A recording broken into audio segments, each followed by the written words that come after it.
Olá, meus irmãos, a paz do Mestre esteja com todos vocês, que Deus abençoe quem me ouve e que o Senhor Deus Todo-Poderoso possa se manifestar através de mais essa breve palavra, falando ao nosso coração, nos instruindo, nos corrigindo, também nos alimentando e também trazendo alívio para a nossa alma, confortando os nossos corações com o bálsamo da Tua palavra, que é santa e poderosa.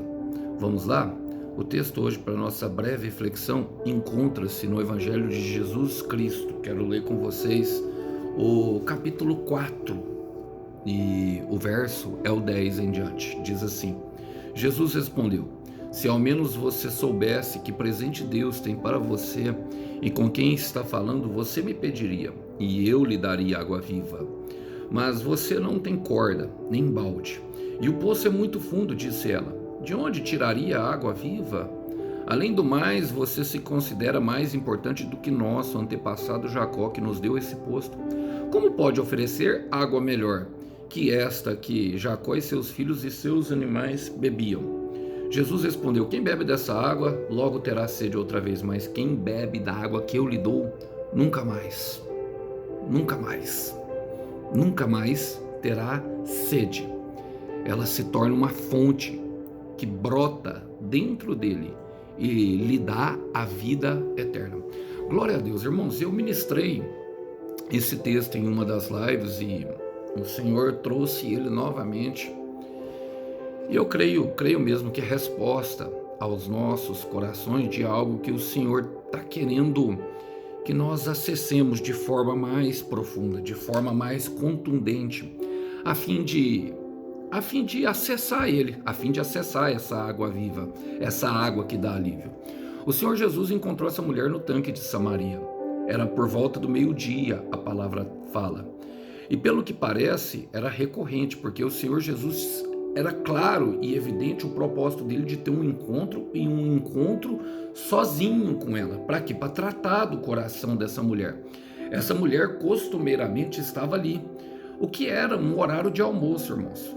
O que já diz muito para mim que muitas pessoas, por exemplo, fogem das suas casas, fogem do convívio familiar, fogem pela vergonha por algo que carregam ou até mesmo por não se sentirem devidamente amadas, se sentem rejeitadas, injustiçadas, se sentem traídas, se sentem abandonadas dentro dos seus próprios lares, irmãos. Isso acontece muito. Tem muitas pessoas que não vê a hora de chegar, a hora do culto, a hora de ir trabalhar, a hora que possa se tornar um escape, ou então, procuram alguma maneira de sair das suas próprias casas para poder aliviar a dor. A busca dessa água, da mulher dessa água, retrata justamente a fuga dela, da realidade dela. E pensando nisso, eu quero fazer as aplicações pertinentes. Fala assim: Jesus respondeu: se ao menos soubesse que presente Deus tem para você e com quem está falando. Glória a Deus, irmãos. A nossa insegurança e todos os medos, tudo que nós carregamos, que nos impede verdadeiramente de ter fé, o que o Senhor Jesus está falando com ela é de ter fé nele. Tanto que lá na frente ele vai falar: creia em mim, mulher. Eu quero repetir: creia em mim, mulher, diz Jesus. Creia em mim, homem, diz Jesus.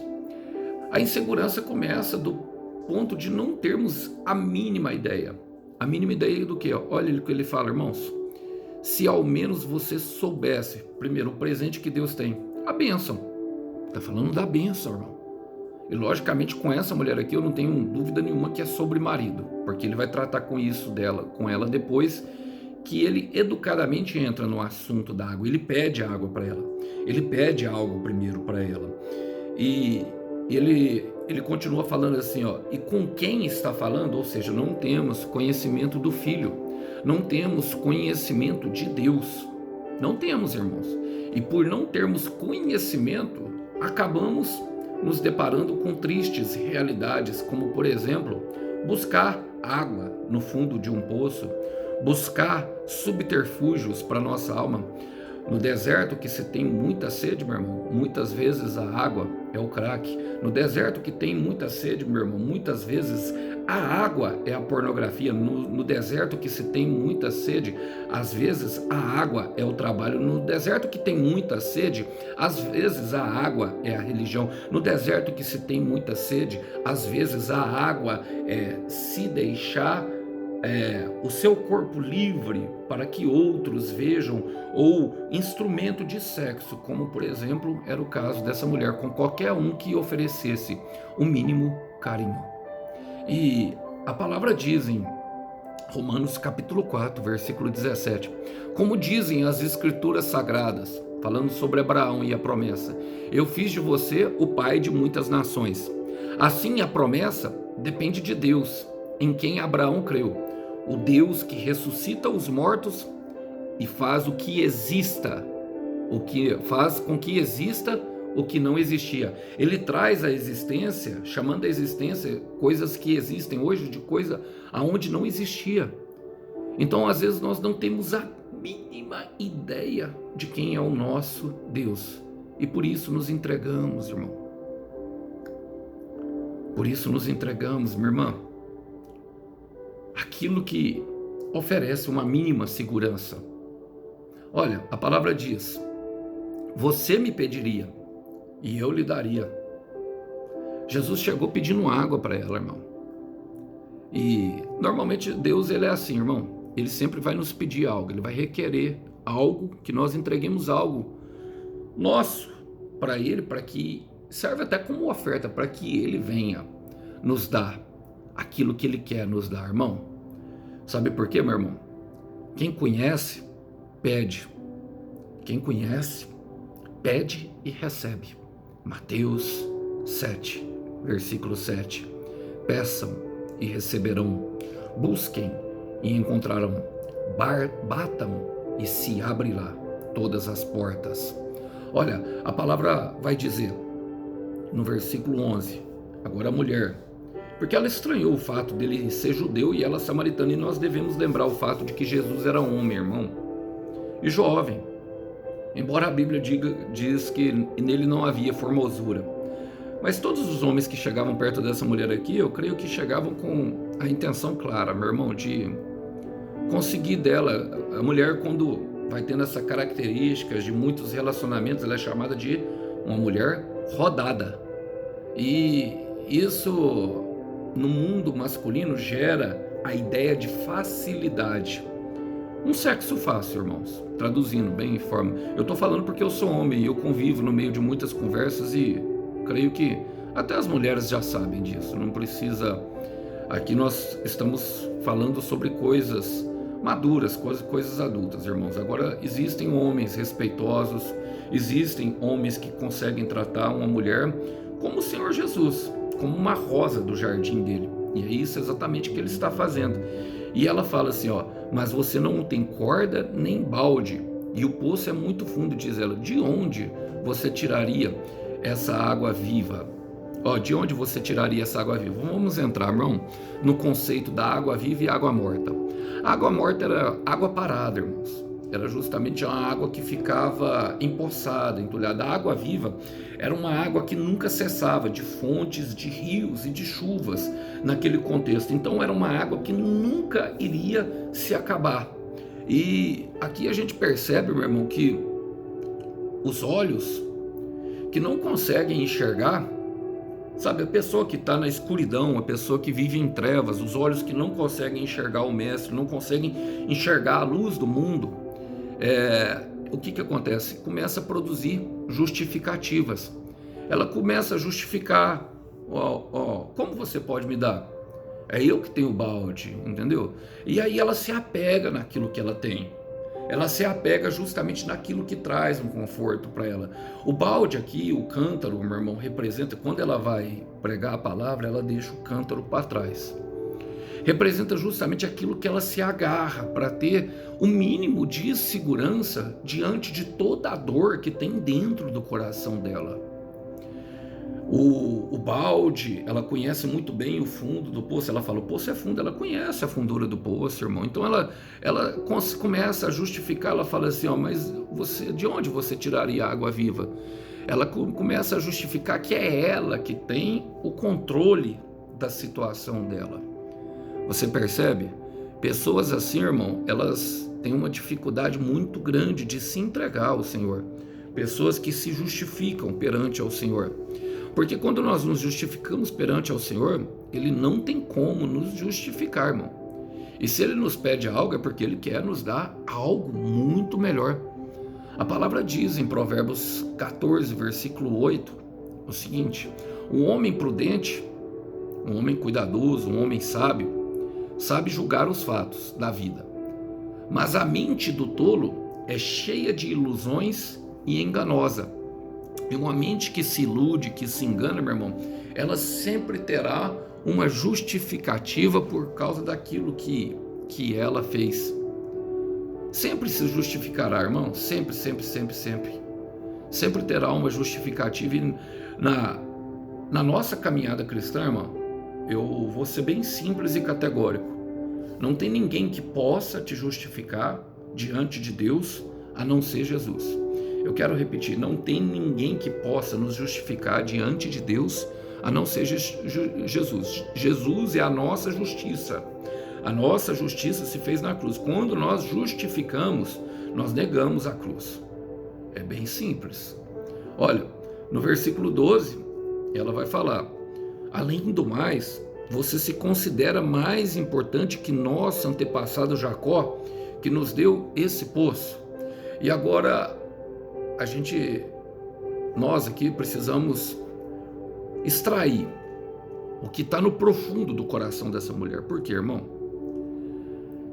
Ela começa a comparar, e é uma comparação religiosa de tudo aquilo que ela vivia. Os samaritanos, os israelitas, eles eram bastante religiosos e se apegavam a tradições, se apegavam a costumes, se apegavam aos patriarcas, às pessoas, a homens. E o Senhor, Ele nos liberta disso tudo, irmão. Eu passei por um processo muito longo, foi abandonando, e ainda estou abandonando muita coisa aqui, irmão. Ainda estou no processo, tá? Nós precisamos entender a questão das fases, dos processos. A diferença minha e dos irmãos é que tem irmãos que estão mais adiantados e tem irmãos que estão mais atrás. É simples, irmão. Sabe, não tem ninguém melhor que ninguém, não.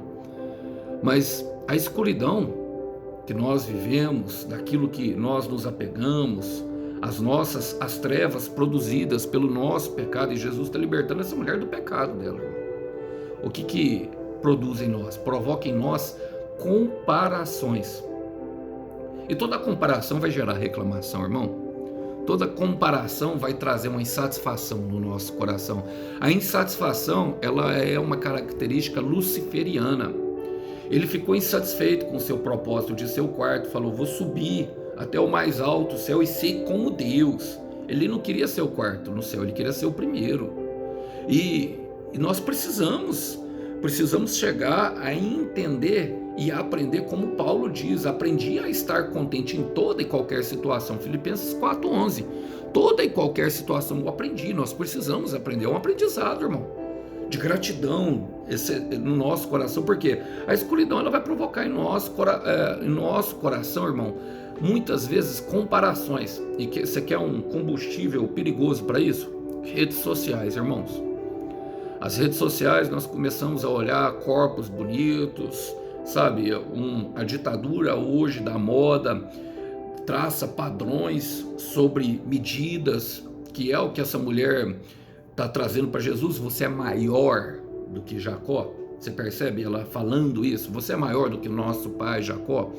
E tudo isso é fomentado, irmão, por uma indústria de um ativismo que é nos imputado pelo capitalismo, que traz somente prejuízo ao nosso coração, porque nos diz que nós somos aquilo que nós temos, e não a nossa essência, não aquilo que o Senhor verdadeiramente nos criou para ser.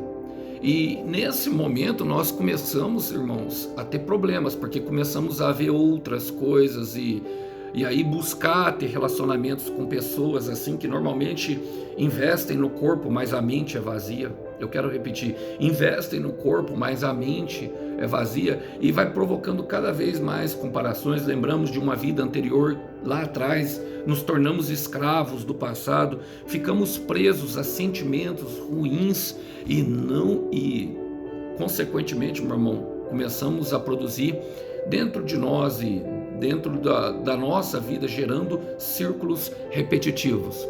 Em Números capítulo 11 conta a história dos israelitas que tinham sido libertos do Egito. Olha o que eles falam para Moisés, fala assim, ó: um grupo de estrangeiros que havia no meio deles estava com muita vontade de comer carne. E até os próprios israelitas voltaram a reclamar, dizendo: se tivéssemos carne para comer. Aí começaram a se lembrar da época que viviam no Egito. Lembramos-nos dos peixes que comíamos na graça do Egito, além de pepinos, dos melões, dos alhos silvestres, das cebolas e dos alhos, mas agora não temos mais forças. E todos os dias temos que comer o maná. O maná era o pão vivo que descia do céu, irmão. Era o que Deus dava. Era o que Deus dava. Agora, a gente percebe nesse texto que um grupo de estrangeiros os influenciou, atiçou isso, não veio deles. Um grupo de estrangeiros que havia no meio deles estava com muita vontade de comer carne. Começaram a questionar ali um com o outro, começaram a reclamar, aí começaram a lembrar de pepino, irmão, começaram a lembrar de alho, começaram a lembrar de um par de situação. E quantas vezes nós somos assim, irmão, olhamos para a grama do vizinho e parece que está mais verde, olhamos no Facebook, no Instagram e todo mundo é feliz, todo mundo, e aí aquilo que parecia difícil fica mais impossível. O que, irmão? Ela fala, como pode oferecer água melhor que esta que Jacó e seus filhos e seus animais bebiam? Jacó e seus filhos, como pode oferecer água melhor? Quem está falando é o mestre. Aquela água lá do poço, quem colocou foi o mestre. Foi ele que deu pela sua infinita graça a nós, irmãos. E aí a gente percebe, irmão, por quê? Porque não conseguimos acreditar, e voltamos no começo, que é a insegurança de aceitar o que Deus tem para nos dar, de dar passos de fé, de caminhar o futuro que Ele nos prometeu. Por quê, meu irmão? Porque é difícil soltar o que nós já nos agarramos. É difícil soltar, sabe, aquilo que nos agarramos e que traz uma certa segurança para nós. Por quê? O balde vai trazer um certo alívio para ela, não é verdade, irmão? É difícil soltar isso, não é verdade? É difícil muitas vezes, porque não parece ser verdade que essa água é melhor. Não parece. E aí a gente começa a entrar nessa dificuldade. Por quê? Porque os nossos olhos e os nossos ouvidos estão alimentando de mentiras, ilusões e enganos. Porque o que Deus tem para nós sempre, sempre, sempre será melhor, irmão. Sempre. Eu estou pregando aqui para alguma pessoa que está com dificuldade de avançar. Eu estou pregando aqui para alguma pessoa que é escrava do seu passado e, consequentemente, escrava dos sentimentos que o seu passado produz. Deus manda eu te dizer: não se apegue ao passado. Eis que eu faço tudo novo. Quero ler com vocês 1 Coríntios capítulo 13, versículo 11. O apóstolo Paulo diz o seguinte: quando eu era criança, falava, pensava e raciocinava como criança. Mas quando me tornei homem, meus pensamentos se desenvolveram muito além dos pensamentos da minha infância e deixei para trás as coisas de criança. Olha, é necessário soltar algumas coisas, é necessário enterrar o passado lá atrás, vomitar. O que o Senhor Jesus estava fazendo era que essa mulher confessasse, e ela vai confessar: não tenho nenhum marido. Então é necessário deixar para trás, enterrar o passado lá atrás e seguir. Porque toda vez que nós nos lembramos do passado, ele provoca e dispara em nós gatilhos que nos impedem de acessar maravilhosamente o futuro que o Senhor tem para nós. Olha, o Senhor Jesus respondeu novamente: quem bebe dessa água logo terá sede, irmão. Não há saciedade para quem não confia em Deus. Não há, meu irmão. Não consegue. se ficar preso no cântaro, se ficar preso com balde, se ficar preso no poço, com o fundo do poço, não tem saciedade ali. A nossa alma não encontra saciedade. A nossa alma encontra saciedade somente nele, irmão. É nele. Olha, o salmista Davi, ele traz um dos textos mais lindíssimos, irmãos, que para mim é isso, do Salmo 42, da palavra toda. Ele fala: como a corça procura ansiosamente por um riacho. E parece que essa mulher procurava ansiosamente por um balde, ansiosamente por um marido. Assim a minha alma tem sede pelo Deus vivo. Agora, no versículo 3, ele fala que as lágrimas dele regaram a cama dele, ele tem servido para ele de alimento dia e noite. Para nós chegarmos ali é por meio da dor, irmão, nessa convicção de que a nossa saciedade está em Deus. E olha, não tem como, irmão, não tem como mesmo, tem que exercer confiança, dar passos de fé, se humilhar, confessar e chegar diante do Senhor com o coração aberto, consertar, sabe, as coisas do passado, porque ele fala: mas quem bebe da água que eu dou, nunca mais, nunca mais, nunca mais terá sede. E o que a água fala aqui, irmão? O que é a água? A água é o alívio para a sede. A água é o alívio daquilo que a nossa alma pede. Como a corça procura ansiosamente um riacho quando está com sede. Uma corça com sede. Quem já sentiu sede no deserto? Muitas vezes precisamos entender que vamos lembrar de Deus quando tivermos sede no deserto. Nós não podemos esquecer de Deus quando vier a dar tudo certo, sabe? E olha, a nossa alma só encontra alívio nele, irmão. Só encontra alívio nele. A nossa alma só encontra alívio nele. Não tem outra forma. E quando nós encontramos isso, nós sabemos que é eterno. Nós sabemos que, sabe, mesmo que por vezes nós venhamos a passar por período de sede, ela sempre está ali disponível. E outra, não tem um efeito colateral de morte. E ele vai falar ali na frente que produz é vida, e vida eterna. Em Salmos, meu irmão, 107, no versículo 9, fala: ele sacia o sedento e dá alimento de sobra ao faminto.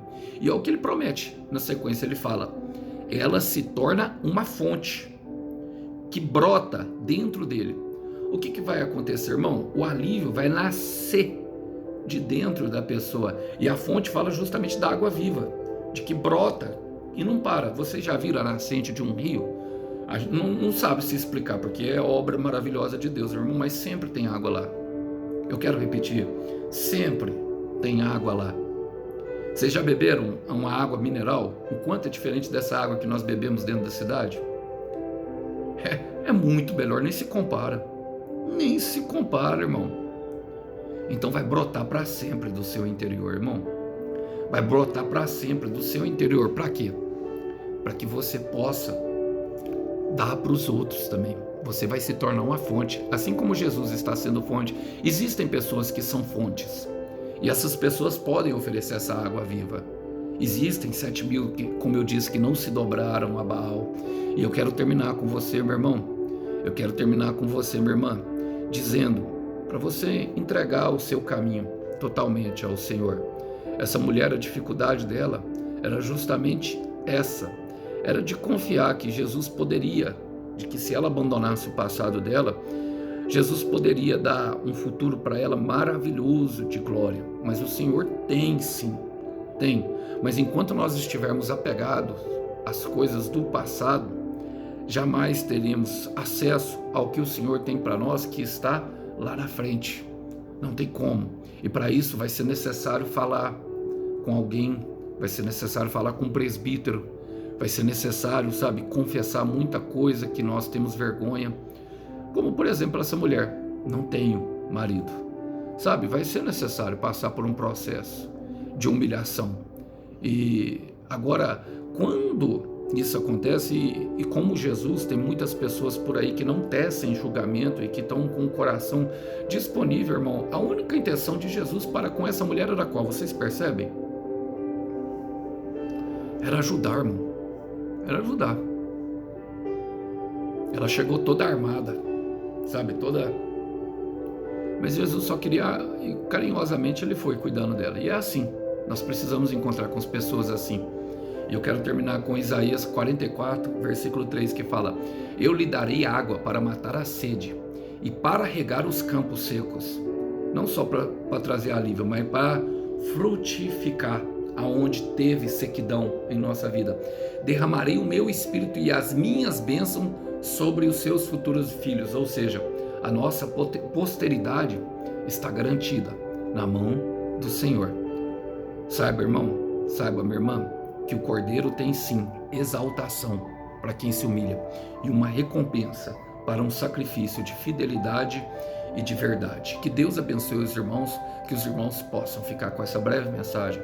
A paz do Senhor esteja com todos. Até uma próxima. Tchau, tchau.